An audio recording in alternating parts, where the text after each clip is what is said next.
यहाँहरूलाई बडा दशैंको शुभकामना। आज विजयादशमी। आज म यहाँहरूलाई गणेशको बारेमा बताउन गइरहेको छु। गणेशको जन्मकथा।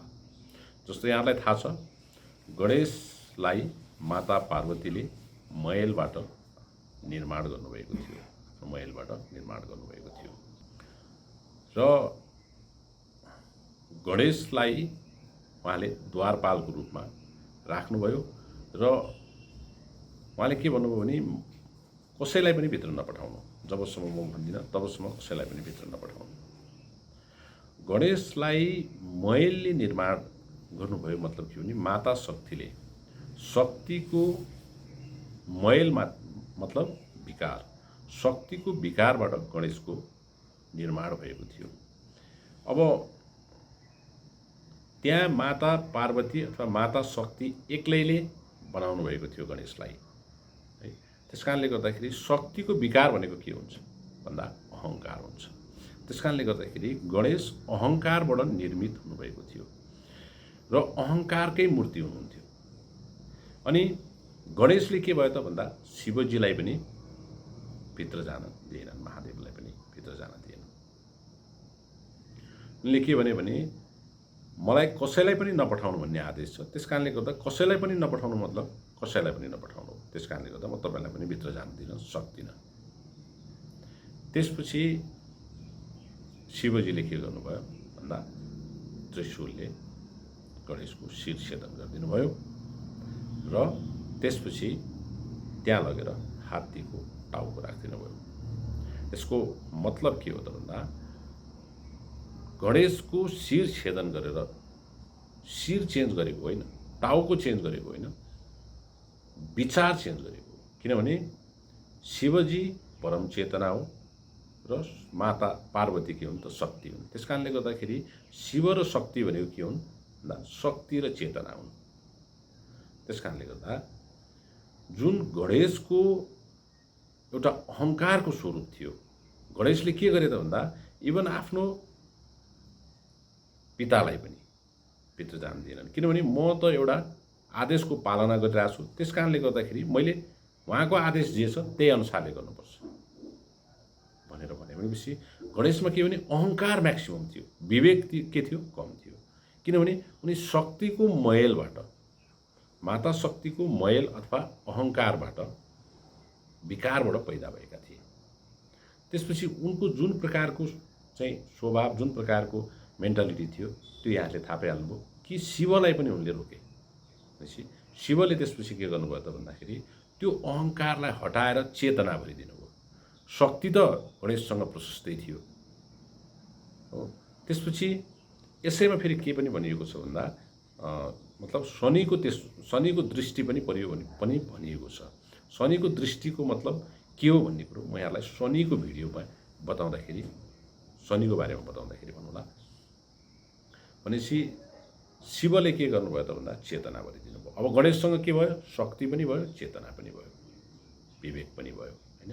त्यसपछि अब शिव र शक्ति दुवैबाट अब के भयो त गणेश पनि। पहिला शक्तिले मात्रै बनाउनु भएको थियो, अब के भयो त शिवले पनि उनको के गर्नुभयो, टाउको चेन्ज गरिदिनु भयो। टाउको चेन्ज गरिदिनुको मतलब के भयो, मेन्टालिटी चेन्ज गरिदिनु भयो, मानसिकता चेन्ज गरिदिनु भयो, विचार चेन्ज गरिदिनु भयो, चेतना भरिदिनु भयो हो। भनेपछि अब शक्ति र चेतनाले भरिएको गणेश जसलाई हामी के गर्छौँ अहिले पुज्छौँ, त्यस्तो गणेशको निर्माण भयो। र अब यसमा अर्को के छ भने जस्तो हात्तीको टाउको हेर्दा अस्वाभाविक देखिन्छ मान्छेको शरीरमा, मान्छेको जस्तो शरीर देखाउँछ। किनभने हामी भगवानहरूलाई किनभने आफ्नै रूपमा हामी चित्रण गर्छौँ। मान्छेको जस्तो शरीरमा हात्तीको टाउको लिएर आएर जोडिएको छ। त्यसको मतलब के हो त, किन हात्ती नै लिएर आएर जोडियो भन्दाखेरि गणेशजीसँग के थियो भन्दा व्यापक शक्ति थियो।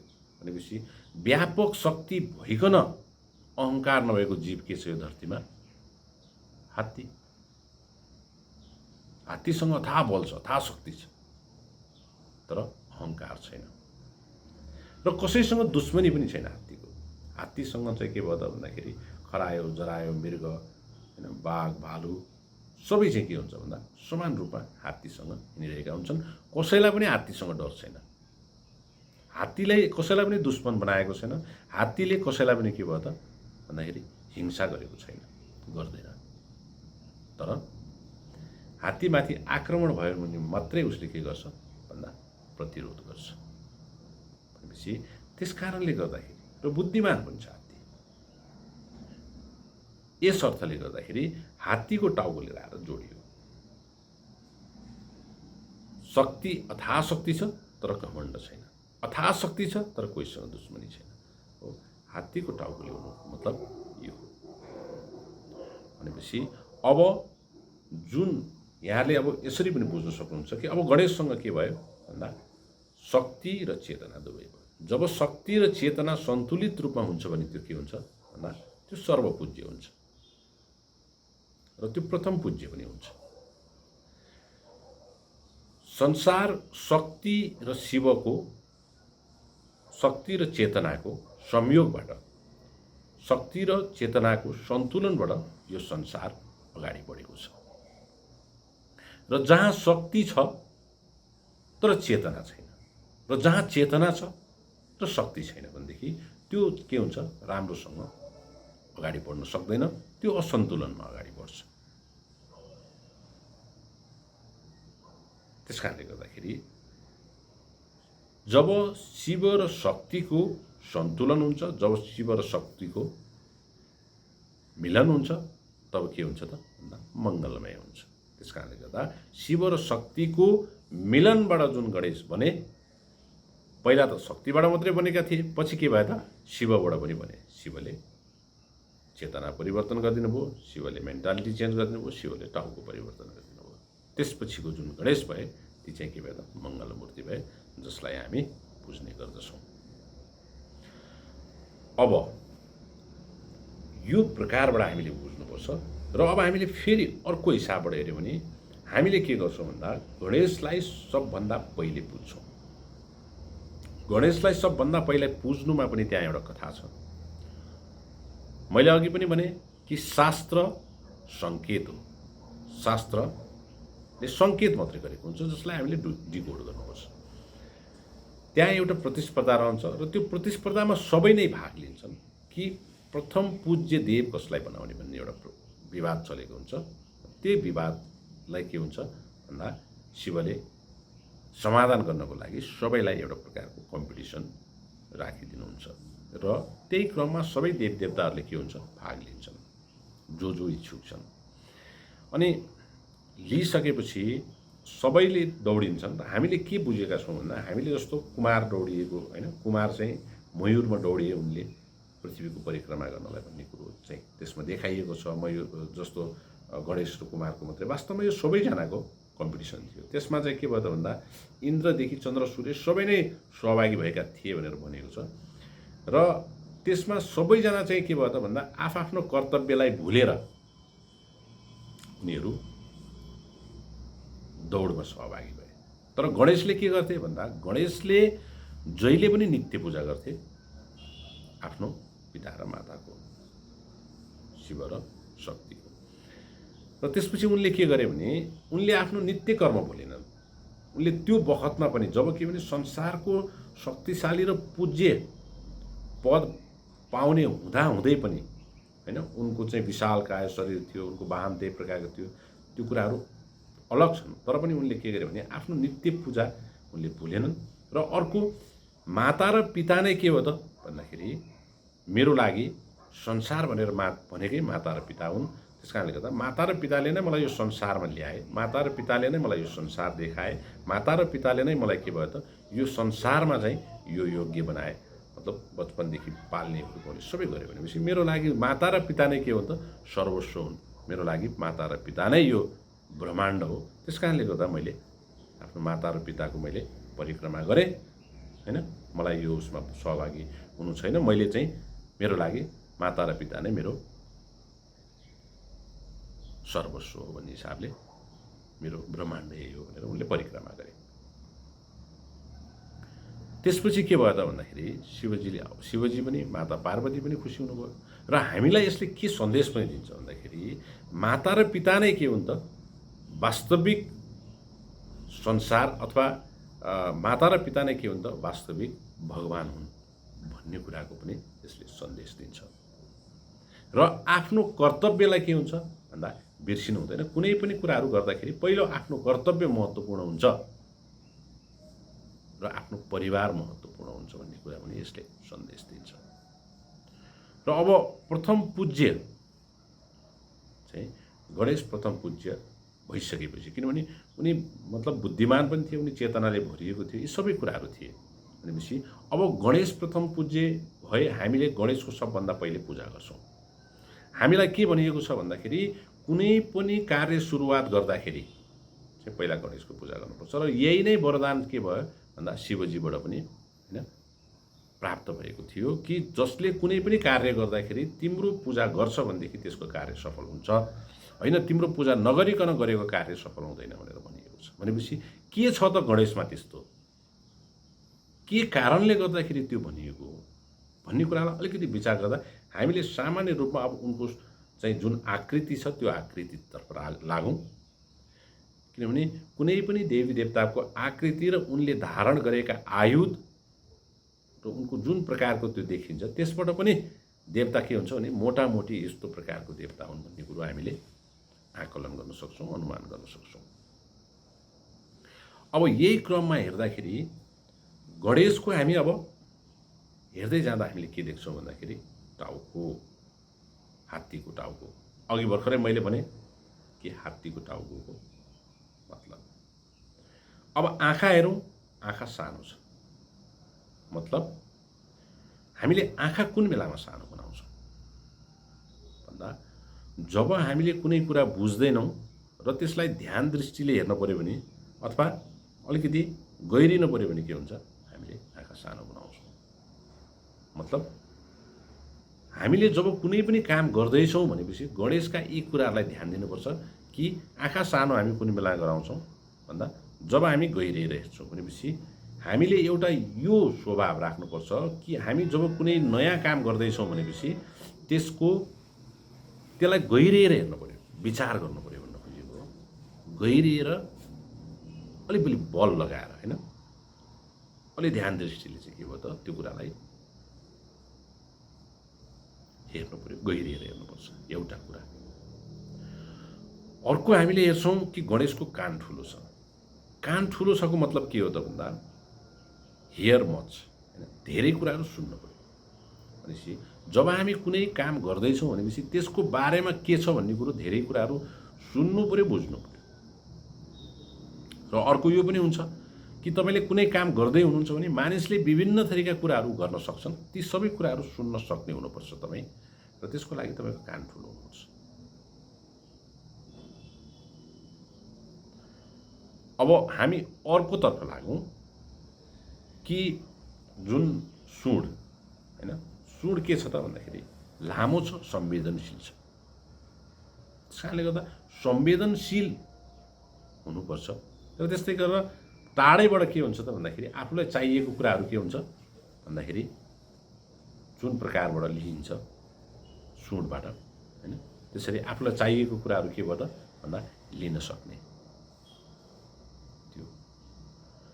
र अब त्यस्तै गरेर हामीले गणेशको हेऱ्यौँ भने के हुन्छ भन्दा गणेशको हात्तीको भनौँ, होइन हात्तीको टाउको छ गणेशमा पनि भनिन्छ हात्तीको देखाउने दाँत र चपाउने दाँत बेग्लै हुन्छ।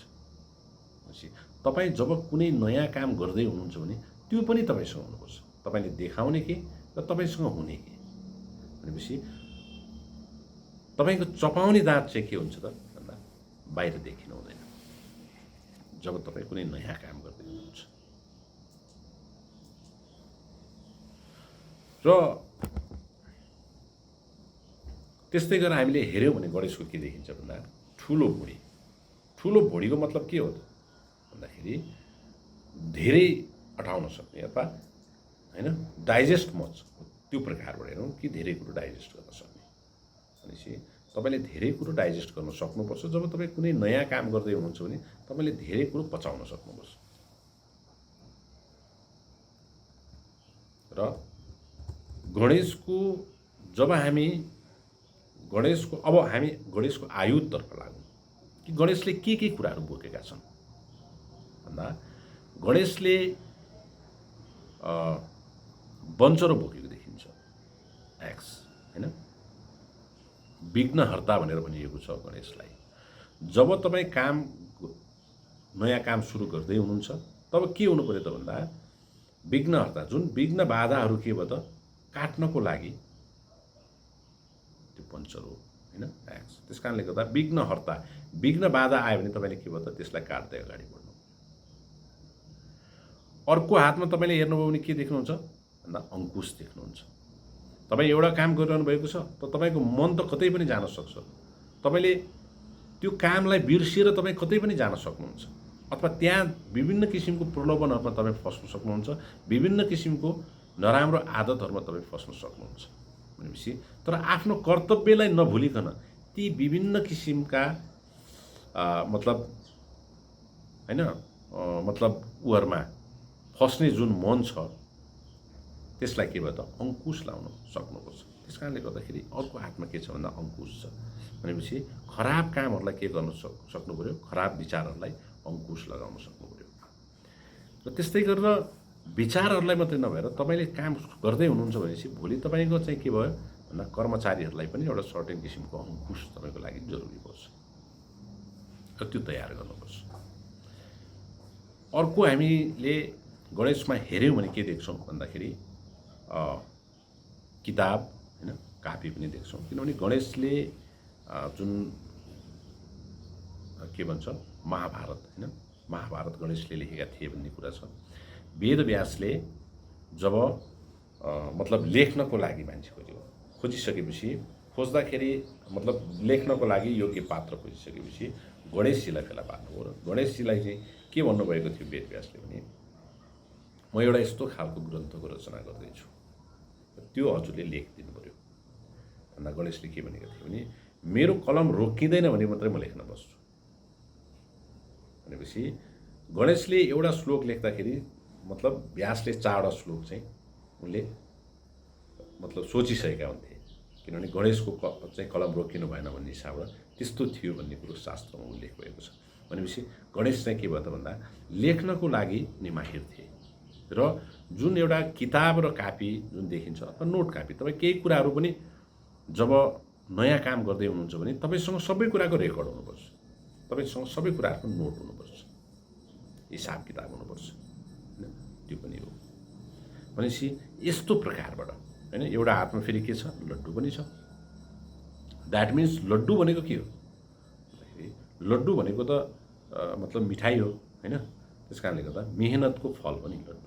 त्यस कारणले गर्दा फलहरू के त भन्दा त्यो भरि नै देखिन्छन्, मतलब जुन होइन कटोरा छ त्यसको भरि नै सबै लड्डुहरू देखिन्छन्। भनेपछि गणेश त त्यति मतलब भीमकाय शरीर छ उनको, उनले सबै लड्डु खान सक्थेन, तर उनले के छ भने मेहनतको लड्डुहरू जम्मा गरेर राखेका छन् र उनले खान्छन् पनि बिस्तारै, तर भरि देखिएको छ भने मतलब के भने मेहनतका फलहरूलाई जम्मा गर्नुहोस्, मतलब मेहनत गरेर सबै कुराहरू नछित्ताउनुहोस् होइन, जुन भरि देखिन्छ त्यस कारणले गर्दा भरपुर बनाउनुहोस्, सबै मेहनतका फलहरूलाई जम्मा गरेर भरपुर बनाउनुहोस्। त्यो प्रकारबाट हामी लिन सक्छौँ। र त्यस्तै गरेर तपाईँ नयाँ काम सुरु गर्दै हुनुहुन्छ भने गणेशको वाहन के छ मुसो। मुसोलाई के भनिएको छ भन्दाखेरि शास्त्रमा इच्छा रूपी मुसो भनिएको छ। त्यस कारणले गर्दाखेरि इच्छालाई आफूमा सवार हुन दिने होइन, इच्छामाथि सवार भएर बस्नु। त्यस कारणले गर्दा आफ्ना इच्छा र आकाङ्क्षाहरूलाई के भयो त भन्दा आसन बनाएर आफ्नो इच्छा र आकाङ्क्षाहरूलाई वाहन बनाएर आफ्नो इच्छा र आकाङ्क्षाहरूलाई होइन आफ्नो पैरभन्दा मुनि राखेर कुल्चिएर अघि बढ्नुपर्छ भन्ने कुरो चाहिँ गणेशको आकृतिबाट हामी त्यो हिसाबबाट पनि एउटा मानसिक रूपमा बुझ्न सक्दछौँ। त्यस कारणले गर्दाखेरि कुनै पनि नयाँ काम सुरु गर्दाखेरि गणेशलाई पूजा गर्ने मात्र होइन, गणेशलाई धूपद्वार गर्ने मात्र होइन, गणेशकोले जुन प्रकारका कुराहरू अवलम्बन गरेका छन् ती कुराहरूलाई पनि अवलम्बन गर्नु नै गणेशको वास्तविक पूजा हो। त्यस कारणले गर्दाखेरि हामीले कुनै पनि नयाँ कार्य सुरु गर्दैछौँ भनेपछि गणेशका यी कुराहरूलाई हामीले मनन गरेर, हामीले चिन्तन गरेर, हामीले आफ्नो व्यवहारमा ल्याएर हामीले कुनै नयाँ व्यवसायलाई सुरु गर्न सक्छौँ, अगाडि बढाउन सक्छौँ, अथवा कुनै पनि नयाँ व्यवसाय गर्दाखेरि गणेशका यी गुणहरूलाई अवलम्बन गर्नु जरुरी छ। हस् त, आज मैले यहाँहरूलाई गणेशको बारेमा बताएँ, धैर्यतापूर्वक सुनिदिनु भयो, त्यसको लागि यहाँलाई धेरै धेरै धन्यवाद। नमस्कार।